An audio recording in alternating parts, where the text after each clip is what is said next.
Hello, everyone, and welcome back. Before we begin, let me ask you something. How do you win a war without firing a single shot? During World War II, the United States had battles on beaches, in the air, across oceans.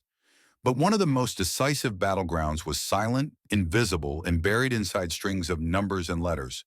Germany believed its encrypted messages were unbreakable.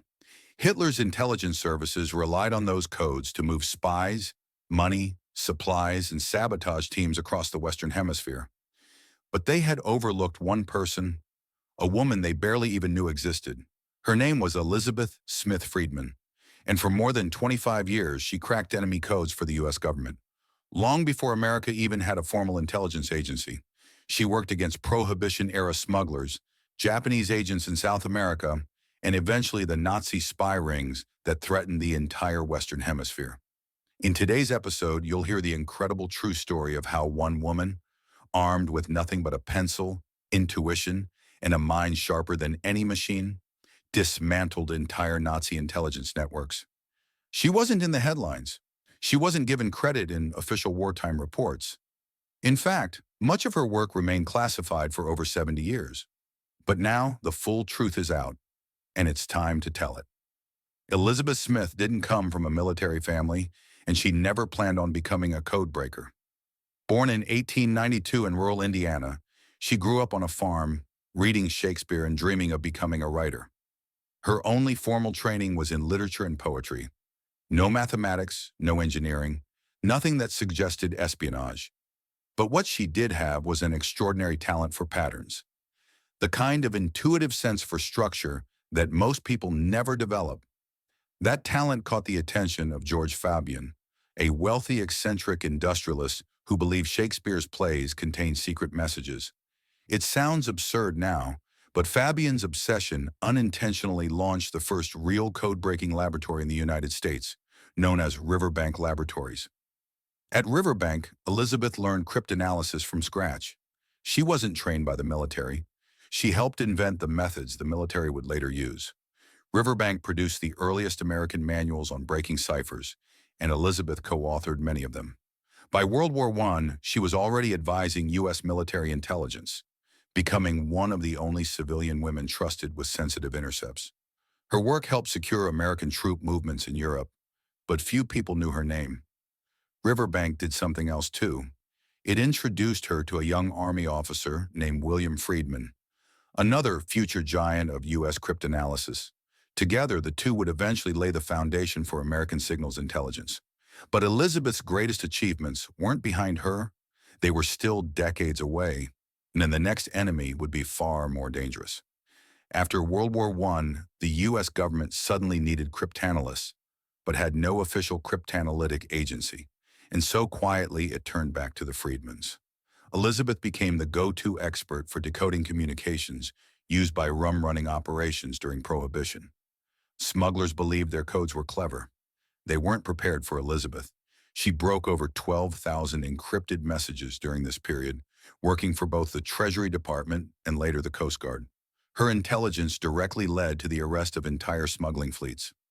Courtrooms would watch in silence as Elizabeth walked juries through how she decoded every message by hand, sometimes embarrassing defense attorneys who thought the little woman couldn't possibly understand international crime. But she did, and she was better at it than anyone. When the Coast Guard eventually created an official cryptanalytic unit, Elizabeth trained the agents, designed the procedures, and built the system from the ground up. She practically was the code-breaking division. Yet even as Prohibition ended in 1933, a far darker challenge was growing abroad. Germany's intelligence services, particularly the Abwehr and the Sicherheitsdienst, SD, were operating aggressively across South America, using encrypted radio channels to coordinate espionage networks. And when war finally came, the U.S. turned to the one person who had never failed them. When the United States entered World War II, its cryptanalytic resources were stretched thin. The Army had Signal Intelligence Service. The Navy had OP-20G, but the Western Hemisphere, South America especially, was a blind spot. Nazi Germany saw an opportunity.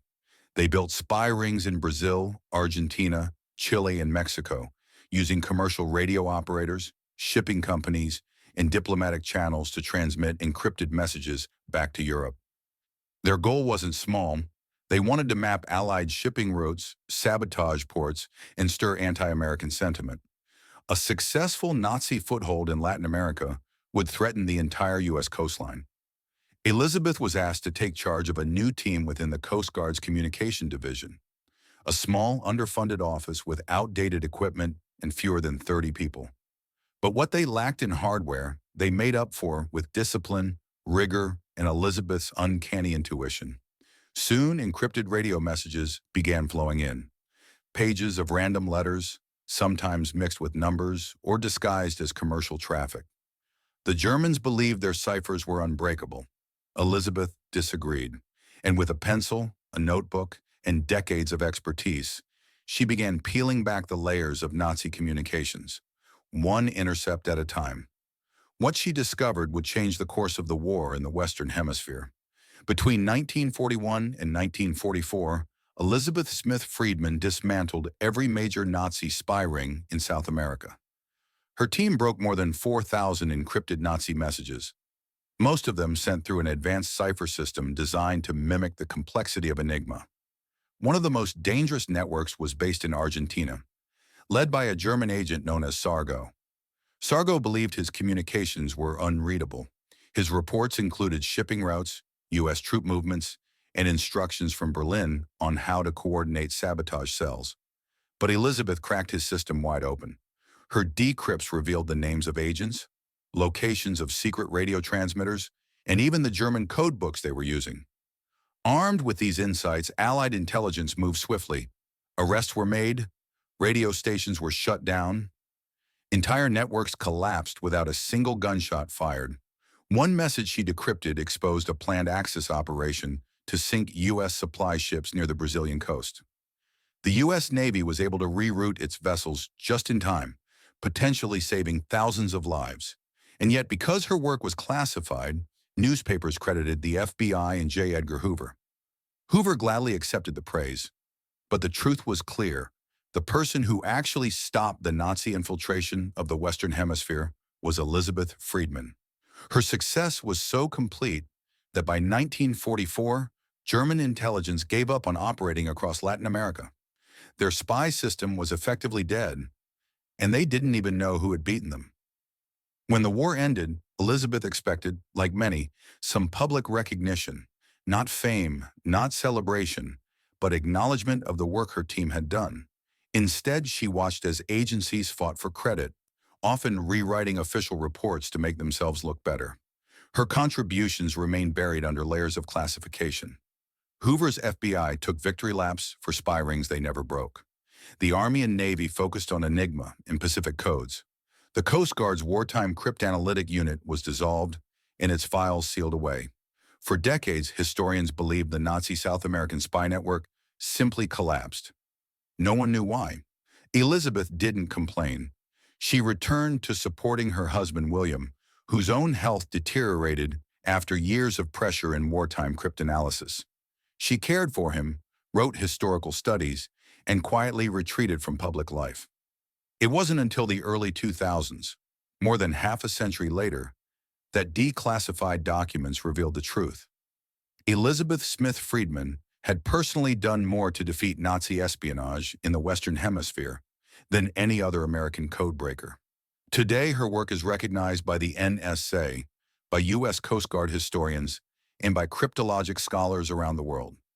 She is now honored not just as a codebreaker, but as a pioneer, the first great woman of American intelligence. So what can we learn from the life of Elizabeth Smith Friedman? First, that intelligence work doesn't always happen in front of cameras or on battlefields. Sometimes the greatest weapons are quiet minds working in silent rooms, solving the puzzles that determine the direction of history. Second, that extraordinary contributions often come from unexpected places. Elizabeth didn't have military credentials. She didn't have advanced technical training, but she had discipline, creativity, and courage.